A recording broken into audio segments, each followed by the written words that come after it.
Welcome back to our channel cooking Katta. तर आज मी वेगळं काहीतरी बनवणार आहे, म्हणजे पावभाजीचाच प्रकार आहे, तो आहे मसाला पाव। तर भाज्या सेम जातात, पण त्याच्यामध्ये मी फक्त टॅमॅटो कांदा वगैरे टाकत आहे, ते तुम्हाला आता कळेलच। आणि माझे व्हिडिओ तुम्हाला कसे वाटतात ते मला कमेंटमध्ये सांगा। आणि हे तुम्ही टिफिनसाठी पण देऊ शकतात मुलांना। तर पटकन होण्यासारखं आहे, जास्ती झंझटवालं काम नाही आहे। तर चला आपण कसं करायचं ते बघायला सुरुवात करूया। तर ह्याच्यासाठी तुम्हाला मी पहिल्यांदा सांगते काय काय लागेल। ते पावभाजी मसाला घेतला आहे, टॅमॅटो आहे, कांदा, कोथिंबीर, बटर आणि एक बटाटा घेतलेला आहे, 1-2 बटाटे आहेत, मीठ आहे चवीप्रमाणे, तुम्हाला जसं लागेल तसं घ्या। सगळ्यात पहिलं मी ते थोडं तेल घेते, नंतर मग त्याच्यामध्ये बटर टाकते। जरा चांगलं ते असं हे झालं की त्याच्यावर तुम्ही कांदा घ्या। कांदा चांगला परतवून घ्यायचा आहे, मस्त असा खरपूस, म्हणजे असं लाल असा बदामी कलर येईपर्यंत। तर हे मी करत होती डब्यासाठी, त्यामुळे मी कमी क्वांटिटीमध्ये करते। त्याच्यानंतर मी इथे टॅमॅटो टाकलेला आहे। टोमॅटोला असं आपलं पाणी सुटेपर्यंत चांगलं परतवा, तिथपर्यंत बटाटा थोडासा असं नरम करून घ्या, तोही त्याच्यामध्ये टाका। जर तुमच्याकडे मटार असेल तर मटार पण टाका। तर हे मी इन शॉर्टमध्ये करते आहे, मला डब्यामध्ये द्यायचं होतं, सो मी एक बटाटा घेतलेला आहे, तो त्याच्यामध्ये टाकला आहे। मस्त असं चांगलं परतवून घेतलं आहे। टॅमॅटो प्युरे थोडा घेतलेला आहे, म्हणजे थोडी ग्रेव्ही पण होते त्याची, तर तुम्ही तेही वापरू शकता, किंवा नॉर्मल टॅमॅटो 2 वापरला तरी चालेल, 2-3 वापरू शकता तुम्ही। आणि जसं मी ते पावभाजी मसाला म्हटला तो घेतला आणि मीठ घेतलेलं आहे, तर ते चांगलं परतवून घ्यायचं। थोडंसं पाणी टाका, म्हणजे घट्टसर होणार नाही, थोडीशी पातळ होते। खडे मसाले पण तुम्ही टाकू शकतात, पण हे मला डब्याला द्यायचं होतं स्वराला, तो लहान मुलांना ते चालत नाही, तिखट लागतं, म्हणून मी काही वेगळा मसाला टाकला नाही आहे। आणि थोडं पाणी घेतलेलं आहे, ते टाकून परत चांगलं परतवून घ्या। तर मुलांच्या डब्यामध्ये काय द्यायचं, तर असे इन शॉर्टमध्ये मी छोटे छोटे व्हिडिओ घेतलेले आहेत, 30 मिनिट्स 40 सेकंड्स 30 सेकंड 40 सेकंडचे असे आहेत, ते मी शॉर्टमध्ये टाकते, ते तुम्ही तिथे जाऊन बघू शकता। पण त्याच्यामध्ये मी रेसिपी नाही शेअर केलेल्या आहेत, रेसिपी ह्या माझ्या लाँग व्हिडिओमध्ये असतात। तर तुम्हाला आयडिया हवी असेल तर तुम्ही नक्कीच ते 30-40 सेकंडचे व्हिडिओ बघू शकता।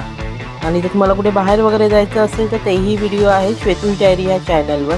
इथे मी नंतर कोथिंबीर टाकलेली आहे, ती पण चांगली परतवून घ्या, चांगली परतवून घ्या, सगळी भाजी चांगली नीट गरम करून घ्या।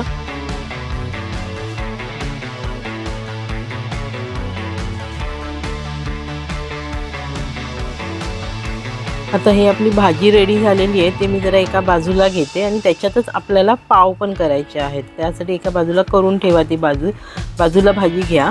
आणि ते परत मी बटर घालते तव्यावर थोडंसं, कारण त्याचा जो मसाला असतो तो पावाला लागला ना की तो आणि छान लागतो। त्याचे मी बटर घेतलेलं आहे आणि त्याच्यावर पाव गरम करते, म्हणजे त्याच्या पावाला दोन्ही बाजूने भाजीचा पण मसाला लागतो, ती अजून छान लागते भाजी। आणि हे गरम गरम खायला तर खूपच छान लागतं। तुम्ही स्वराला डब्यात पण देत आहे, आणि तिला खायला पण संध्याकाळी वगैरे असं बनवून परत मी देऊ शकते।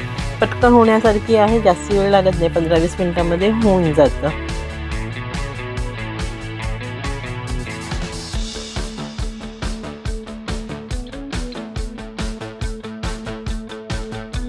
पावाला पण थोडीशी भाजी स्प्रेड करा, म्हणजे तो चांगला लागतो, म्हणजे ॲक्च्युली त्याच्या आतमध्ये लावून घ्यायची आहे। आणि रिसेंटली मी आता काळा घोडा फेस्टिवल चालू आहे, तर आम्ही गेलो होतो, 25 जानेवारी टू 2 फेब्रुवारीपर्यंत आहे, 2025चा आपल्या मुंबईमध्ये झालेला आहे, चालू आहे म्हणजे फेस्टिवल। तर तो मी व्हिडिओ आपल्या श्वेतूश डायरीवर केलेला आहे, त्याची लिंक मी डिस्क्रिप्शनमध्ये देते, तर नक्कीच बघा। ह्यावेळेला सगळं त्यांनी घोड्यांचं हे ठेवलेलं होतं, आणि 25 वर्ष झाली आहेत काला घोडा फेस्टिवलला, तर तो नक्कीच तुम्ही व्हिजिट करू शकता। आणि जर कोणी जाऊन आलं असेल तर मला कमेंट करून सांगा तुम्हाला कसं वाटलं तिथे जाऊन। तर इथे हे मी 2 पावासाठीच भाजी बनवलेली, त्याच्यामुळे मी कमी केलेली आहे, जास्ती क्वांटिटीमध्ये हवे असेल तर हेच प्रमाण तुम्ही डबल करू शकता। तर हे अशा प्रकारे झालेलं आहे माझं, त्यातून मी प्लेटमध्ये काढते आणि मग डब्यामध्ये भरते।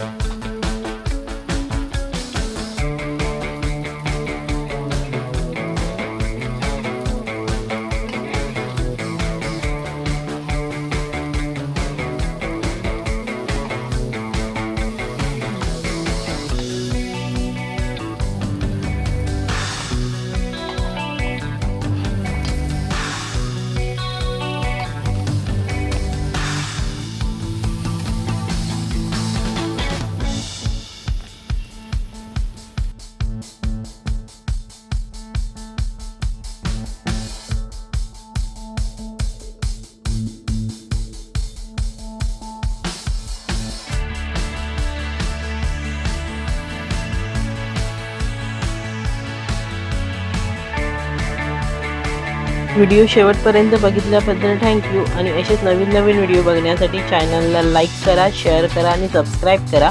आणि जी बाजूला बेल आयकॉन आहे ते प्रेस करा, जेणेकरून तुम्हाला माझे व्हिडिओ कधी येतात ते तुम्हाला कळतील. तर असेच मी छान छान व्हिडिओ तुमच्यासाठी घेऊन येत जाईल. थँक्यू.